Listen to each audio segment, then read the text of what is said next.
ছেলেবেলায় সাহেবের বড়দিন মানে প্রত্যেকের হাতে ছোট্ট ছোট্ট একটি করে বাটি কেক, আর সাথে পাড়ার বন্ধুদেরকে নিয়ে 10 টাকা করে চাঁদা তুলে ডিমের ঝোলের ফিস্ট।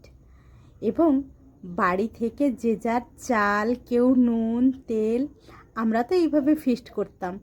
নিজেরা নিজেরা রান্না করতাম, বাড়ির বড়রা উৎসাহ জোগাতো।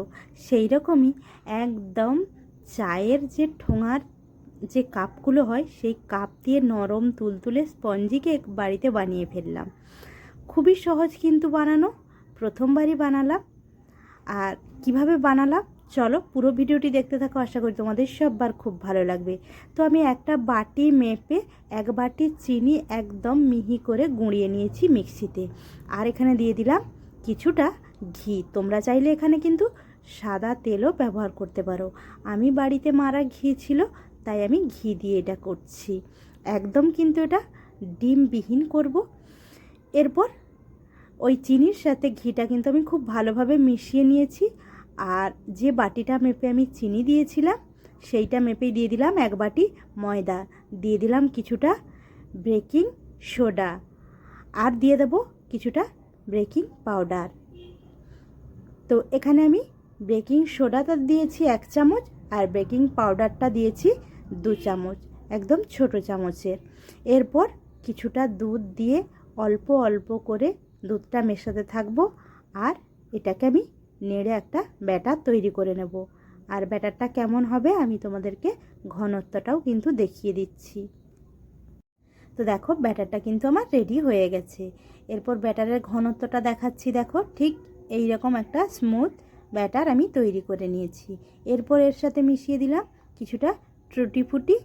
আর টুটি ফুটিটা কিন্তু আমি বাড়িতেই বানিয়েছিলাম, তার রেসিপি কিন্তু দেওয়া আছে চ্যানেলে, চাইলে দেখে নিতে পারো। দিয়ে আবারও কিন্তু একটু মিশিয়ে নিলাম। যেহেতু ডিম ছাড়া আমি এই কেকটা বানাচ্ছি, অল্প একটু 1 চামচ মতো এখানে ভিনিগার আমি দিলাম। তোমরা চাইলে লেবুর রসও কিন্তু দিতে পারো। দিয়ে আবারও একটু খুব ভালোভাবে নাড়াচাড়া করে মিশিয়ে নিলাম। এরপরে যে চায়ের কাপগুলো হয় কাগজের, সেই কাপগুলো সাজিয়ে নিলাম। এরপর ওপর থেকে সামান্য একটু তেল অথবা ঘি এইভাবে ব্রাশ করে নেব সব কাপগুলোয়। তবে আমি সব কাপগুলো মেলে ফেলেছি, কিন্তু এতগুলো মনে হচ্ছে লাগবে না। ঠিক আছে, চলো যতগুলো লাগে। তো সবগুলোতে আমি কিন্তু অল্প করে একটু করে ঘি এখানে ভেতরটায় দিয়ে দিয়েছি। এরপরে ওই যে ব্যাটারটা চামচের সাহায্যে কাপগুলোতে ভরে দেব।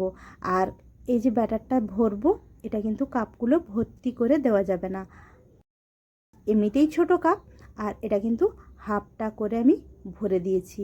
তো দেখো এতগুলো কাপ কিন্তু আমার লাগলো না, যতগুলো লাগলো সেগুলো আমি ভরে নিয়েছি আর বাকিগুলো সরিয়ে দিয়েছি। এরপর কয়েকটা আমি আমন্ড বাদাম নিয়েছি, আর এটাকে গ্রেট করে ওপর থেকে একটু দিয়ে দেব। আর দিয়ে দেবো একটা করে কিশমিশ, একটু সাজিয়ে দেব। তো বন্ধুরা, আমার রান্না তোমাদের কেমন লাগে অবশ্যই আমাকে কমেন্ট করে জানিও। আর যদি ভালো লাগে অবশ্যই like, comment, share and subscribe করে পাশে থাকা বেল আইকনটি ক্লিক করে আমার পাশে থেকে যেও। তো বন্ধুরা, এইভাবে কিন্তু চায়ের কাপেই অথবা কফির কাপেই এইভাবে কেক বানিয়ে এই বড়দিনে প্রত্যেকটা বাচ্চার হাতে একটা করে ধরিয়ে দিও। সবাই কিন্তু পেয়ে খুবই খুশি হয়ে যাবে। বাড়িতে একবার অবশ্যই বানিয়ে দেখো, আর বাড়িতে বানালে কেমন হয়েছে আমাকে কমেন্ট করে জানিও। তো দেখো কাপগুলো কিন্তু আমার সব রেডি হয়ে গেছে। আর আমি আগে থেকেই কিন্তু একটা কড়াতে নুন গরম করতে বসিয়ে দিয়েছিলাম। তো নুনটা গরম হয়ে যাওয়ার পর ওপর থেকে একটা স্ট্যান্ড বসিয়ে দিয়ে দিলাম। থালাতে যে কাপগুলো রেডি করে রেখেছিলাম সেটা এইভাবে বসিয়ে দিলাম, দিয়ে ওপর থেকে ঢাকা দিয়ে এটাকে 30 থেকে 40 মিনিট কিন্তু আমি রান্না করে নেব। এরপর ফিরে আসছি 30 থেকে 40 মিনিট বাদে। তো দেখো 40 মিনিট বাদে আমি ফিরে এলাম, আর কেকগুলো কত সুন্দর হয়ে গেছে। আমি কিছুগুলো ওই থালা থেকে অন্য থালাতে তুলে তোমাদেরকে ছাড়িয়ে দেখাচ্ছি কতটা সুন্দর হয়েছে। আর যেহেতু ভেতরে আমি তেল ব্রাশ করে রেখেছিলাম, আর কাগজগুলো কিন্তু খুব সহজেই ছেড়ে আসছে, আর দেখে বোঝা যাচ্ছে কতটা নরম ও স্পঞ্জি হয়েছে। দেখো সত্যি বলতে বন্ধুরা, এই চায়ের যে কাগজের ঠোঙার যে কাপগুলো, এই কাপে কিন্তু আমি এই কেক প্রথমবারই বানালাম। আর আমার এত আনন্দ হচ্ছে, এত সুন্দর হয়েছে দেখে আমার তো আর তর সামলালো না। আমি একটা প্রথমেই কেটে তোমাদেরকে দেখাচ্ছি, দেখো কতটা সুন্দর হয়েছে, দেখেই বোঝা যাচ্ছে। তো বন্ধুরা, বাকিগুলোও কিন্তু আমি কাগজ ছাড়িয়ে নিয়েছি। তো আর দেরি না করে এইভাবে একবার চায়ের যে ঠোঙার কাপ, তাতেই এইভাবে কেক বানিয়ে নিজেও খাও ও বাড়ির সবাইকে খাওয়াও, এবং এই বড়দিনে বাচ্চাদের হাতে, প্রত্যেকের হাতে দাও। তো আজকের মতো এই পর্যন্ত। আবারও দেখা হবে অন্য কোনো দিন অন্য কোনো রেসিপির সাথে। সবাই ভালো থেকো, সুস্থ থেকো, টাটা।